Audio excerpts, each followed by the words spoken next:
വായുമലിനീകരണം രൂക്ഷമായതിനെ തുടർന്ന് അബുദാബിയിൽ 2 വ്യവസായ സ്ഥാപനങ്ങൾ അധികൃതർ പൂട്ടിച്ചു. ഒരു വ്യവസായ സ്ഥാപനത്തിന് പിഴയും ചുമത്തി. എല്ലാ സ്ഥാപനങ്ങളും പരിസ്ഥിതി സംരക്ഷണ നിയമം പാലിക്കുന്നുണ്ടെന്ന് ഉറപ്പാക്കാൻ ശക്തമായ നടപടി സ്വീകരിക്കുമെന്ന് അബുദാബി പരിസ്ഥിതി ഏജൻസി അറിയിച്ചു. അബുദാബി പരിസ്ഥിതി ഏജൻസി നടത്തിയ പരിശോധനയിലാണ് വായു മലിനീകരണത്തിന് കാരണമാകുന്ന 2 സ്ഥാപനങ്ങൾ കണ്ടെത്തിയത്. സർക്കാർ നിർദ്ദേശിച്ച മാനദണ്ഡങ്ങൾ പാലിക്കാത്ത ഇവ വായു മലിനപ്പെടുത്തുന്നതായും പൊതുജനാരോഗ്യത്തിന് അപകടകരമായ വിധത്തിൽ പ്രവർത്തിക്കുന്നതായും ഏജൻസി വിലയിരുത്തി. തുടർന്നാണ് 2 സ്ഥാപനങ്ങളുടെയും പ്രവർത്തനാനുമതി താൽക്കാലികമായി റദ്ദാക്കിയത്. ഒരു സ്ഥാപനത്തിന് പിഴ ചുമത്തുകയും ചെയ്തു.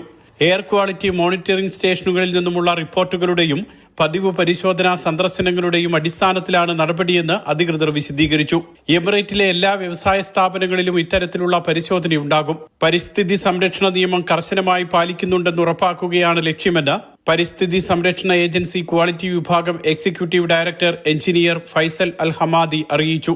പൊതുജനങ്ങളിൽ നിന്നും ലഭിക്കുന്ന പരാതികൾ ഗൗരവത്തോടെ കാണും. നിയമ നടപടികൾ ഒഴിവാക്കാൻ വ്യവസായ സ്ഥാപനങ്ങൾ ജാഗ്രത പാലിക്കണമെന്നും അദ്ദേഹം നിർദ്ദേശിച്ചു. Mathrubhumi news, Abu Dhabi.